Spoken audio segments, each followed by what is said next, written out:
Este tema de los tres consejos evangélicos está muy arraigado en el ambiente religioso y es conocido en ese ambiente. Y me refiero a lo que hoy se conoce como la vida consagrada. Es importante diferenciar, primero que todo, que hay dos tipos de formas de vida en la vida cristiana, en la Iglesia Católica. La primera es la vida común y corriente de todas las personas que vivimos en el mundo y que por eso se llaman seglares, porque viven en el siglo, o seculares, que en latín secula significa siglo. Vivimos en este mismo momento, en este mismo tiempo, tratando de sacar adelante el trabajo para el cual Dios nos creó, cuando en el Génesis dijo que fuimos hechos para que trabajáramos. Pero hay una pequeña porción del pueblo de Dios que ha sido escogida por Él para que viva en la vida consagrada. Y en la vida consagrada se viven esos tres consejos evangélicos de una manera particularmente fuerte. Pero desde ya quiero dejar claro que todos los cristianos estamos llamados a vivir esos tres consejos evangélicos. No en la forma exacta en la que lo viven los religiosos, la vida consagrada, pero sí su espíritu, que es muy importante. Comenzaré explicando que, como lo explica San Juan en su primera carta, en el capítulo segundo y en el versículo 16, él dice que todo lo que hay en el mundo es concupiscencia de la carne, concupiscencia de los ojos y soberbia de la vida. Algunas traducciones equivocadas, más recientes que la de la Vulgata, que es la traducción aceptada y utilizada todavía por la Iglesia Católica en sus documentos oficiales, no traducen ese tercer punto de la soberbia de la vida, sino la soberbia del dinero, y están equivocados, porque se habla es del pecado de la soberbia y no el de la codicia. Y por esos tres males que hay en el mundo, que dice San Juan que es todo lo que hay aquí en la tierra, por eso el hombre va perdido, y son consecuencia del pecado original.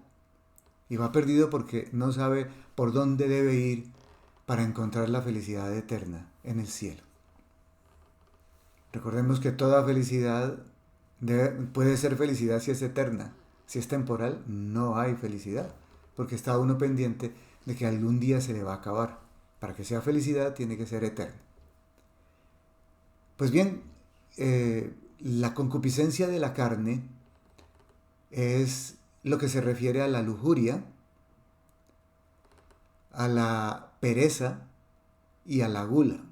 Tenemos que dejar claro desde ya que la pereza y la gula son hermanas pequeñas de la lujuria. Y es lo que hoy se conoce como el culto al cuerpo. Darle gusto al cuerpo, descansar, disfrutar, el placer, el bienestar. Y por estar pendientes de estas cosas, después del pecado original, perdemos el horizonte, que es la consecución de la vida eterna. La segunda que dice San Juan es la concupiscencia de los ojos, que tiene que ver principalmente con la codicia y secundariamente con la envidia. Podemos decir también que la envidia entonces es hermana pequeña de la codicia. El tener, el deseo del dinero, eso que traducen mal las nuevas traducciones de la Biblia hablando de la soberbia del dinero, el dinero, ese culto al dinero como si fuera un dios, etcétera. Ese es el segundo, es la segunda de las concupiscencias. Y la tercera es la soberbia de la vida, que como su nombre lo dice, es la soberbia, el pecado capital de la soberbia, y cuya hermana pequeña es la ira. Y ahí quedan completos los 7 pecados capitales que nos enseña la Iglesia Católica. Soberbia, principalmente, con su hermana pequeña, codicia, con su hermana pequeña, y lujuria con sus 2 hermanas pequeñas. Total 7. Ahí están todos. Ese es el mal que quedó después del pecado original y que nos tienta constantemente y que nos trata de impedir la llegada a la felicidad auténtica. Por eso nuestro Señor Jesucristo en el Evangelio puso 3 remedios para esos 3 males. El primero, el de la soberbia, se combate con la humildad.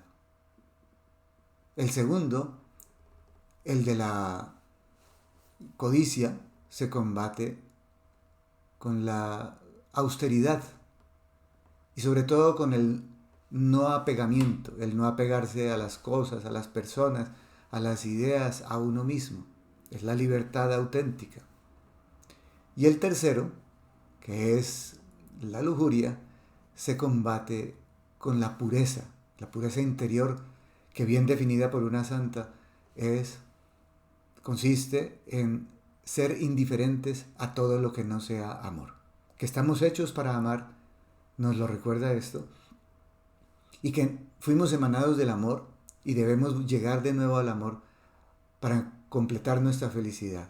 Ese anhelo de felicidad que está en nuestro corazón, pendiente, latente, nos hace buscar esa felicidad. Esos 3 remedios, repito, son la humildad, en primer lugar. En segundo lugar, el no apegarse a las cosas temporales, ni a las personas, ni a las ideas, ni a uno mismo. Y el tercero es la pureza. Se concretan en la vida religiosa, es decir, en esas personas que se aíslan parcial o totalmente del mundo y que se concentran más en el trabajo del espíritu. Esas personas se distinguen de todos los demás cristianos por el hecho de que hacen 3 votos.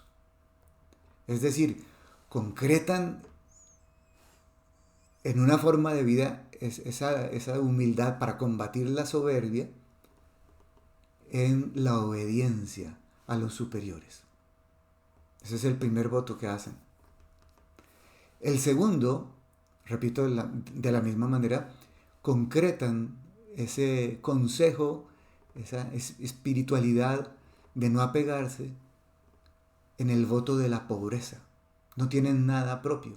Todo es de la comunidad para el uso de todos. Y hasta piden permiso para utilizar cualquier cosa. En los monasterios, en las comunidades religiosas, etc. Y hoy también en sus propias casas, con el caso aprobado por Pío XII, con las institutos de vida consagrada, ya no religioso, sino secular, viven en sus casas, pero tienen los 3 votos y hacen parte de la vida consagrada. Y por último, concretan esa virtud de la pureza en la castidad, absteniéndose de todo goce genital ilícito y también de todo goce genital lícito, para dedicarse como Jesucristo a Dios Padre, al servicio de la humanidad y para vivir una vida de virginidad evangélica que hace que vayan directamente al encuentro con Dios. Un pequeño paréntesis, los casados no van directamente al encuentro con Dios, sino que utilizan a su esposa, a su esposo, como imagen del Dios invisible a quien ellos deben amar y por quien ellos deben ser amados para encontrar la felicidad auténtica. Entonces, he ahí la razón de ser de los consejos evangélicos. Regalo de nuestro Señor Jesucristo para todos nosotros, forma de camino para llegar a la meta. Basta decir un pequeño porcentaje de creyentes. Los católicos en general somos 1.320 millones de católicos en el mundo, pero solamente hay 600.000 religiosas, un poco menos, y un poco menos de 50.000 religiosos varones. Y a ellos es a los que se les pide que concreticen ese espíritu de los 3 consejos evangélicos en los votos de la pobreza, la obediencia y la castidad. Por ese camino van más directamente a Dios porque se encuentran directamente con la divinidad, y el encuentro con la divinidad es lo que constituye la felicidad auténtica, eterna y total y absoluta en el cielo, y temporal y relativa aquí en la tierra. Cuanto más podamos pues vivir esos 3 consejos evangélicos, tanto más felices seremos, no solamente allá, sino aquí en la tierra.